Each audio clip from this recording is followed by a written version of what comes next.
Cocktober! I can't believe it, brother. Vicky. Cocktober. Hello.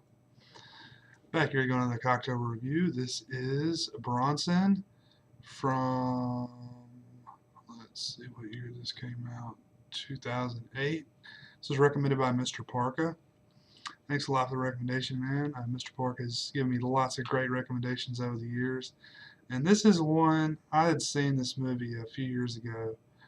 Well, it was probably four or 5 years ago, close to when it came out. And, had it, this is before all the buzz around Drive and everything else. And I remember, just kind of thinking it was okay. I'm not really thinking it was all that great. And I've been wanting to go back and watch it since Tom Hardy, kind of set the world on fire multiple times. And, with The Dark Knight Rises and all that stuff, and Warrior and all that. I've been wanting to go back and watch it just to see Tom Hardy's performance. And, I think this movie is appropriate for me to review on here because I think in the past I've reviewed Pusher 1, 2, and 3. And those are all movies from Nicholas Winding Refn, who is the director of this movie. This is the next movie he did after Pusher 3. I highly recommend all those Pusher movies. They're absolutely great. I love them. I really think this is a great director, and I'm gonna review Drive this year on Cocktober here probably in a few weeks. And I think Drive is like my least favorite of his movies so far. So I think everybody is really like raving about Drive, but I really think that his other movies before that have been better. Looking forward to see what is Only God Forgives, the Ryan Gosling movie. Looking forward to checking that out. But on to Bronson. Bronson follows a young guy, Michael Peterson, 19-year-old guy, goes to jail, basically holds up a bank, I think, holds up a post office with a sawed-off shotgun, and goes to jail for, I forget how long, like 5 years or something. And, throughout that time, he essentially is becoming a career criminal. He eventually gets out and causes more violent crimes. He becomes like a boxer or a brawler, really. Who's, this dude who can, take a punch and, basically just brawl and kick ass and, just beat people up. And he gets paid to do so.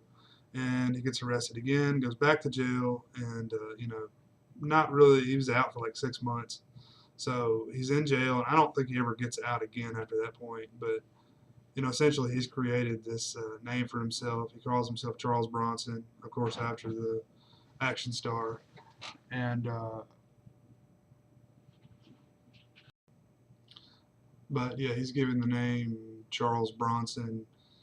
I believe he kind of adopts this name when he's fighting, kind of to, make him seem like a badass, whatever. But yeah, he's essentially, I think he's known as Britain's most violent criminal or whatever, and it's kind of funny. He kind of gets transferred out at one point of the main prison system, gets put into the insane asylum, and then he thinks his way out of that is by killing someone. So he kills a dude in there, and he eventually gets transferred back to the actual prison system, to his solitary cell. He calls it his I forget what he calls it, like his hotel or something like that. But yeah, just a really interesting movie. I think this movie wouldn't be nearly as good without Tom Hardy.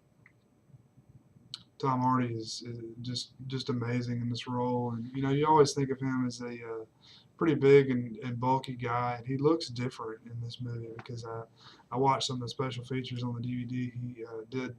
He did different exercises to build up different parts of his body. Basically did lots of different variations of push-ups and stuff like that.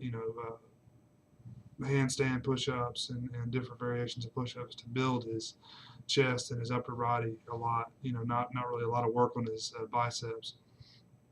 But yeah, he looks looks really big, and he actually met because he was British. The director couldn't meet with the actual guy because he was not from Britain apparently. So they wouldn't allow him to meet with the prisoner.